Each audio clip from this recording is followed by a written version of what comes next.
We're in the book of Matthew, the 5 speeches that Jesus gives. Matthew 5 through 7, the Sermon on the Mount, chapter 10, chapter 13, chapter 18, and chapters 23 through 25. Those 5 speeches mirror the first 5 books of the Bible, what we call the Torah, or the instruction for life. Except Jesus is saying, I am the source of that life, not the words themselves. Life is now found in me through my death, resurrection, the giving of life through the Spirit. Matthew is repeating the outline of the 5 books of the Torah, and I'll show you how. At the beginning of Genesis, God makes a beautiful world, puts human beings in rule over it, and then he blesses them, tells them to be fruitful and multiply.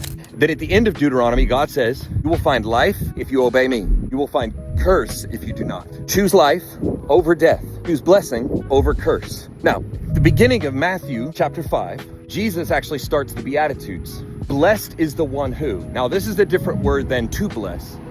This word is not necessarily like to place a blessing on somebody. This word is makarios, which is the Greek word or equivalent to this is what the good life looks like.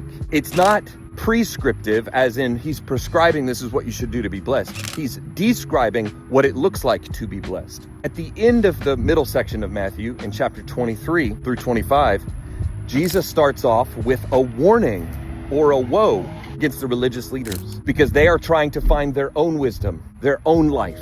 And Jesus says, you can't do that. It's only in me. Just like the beginning of Genesis and the end of Deuteronomy, there's blessing and there's warning. At the beginning of Matthew 5 is blessing. The end of Matthew 23 through 25 is warning.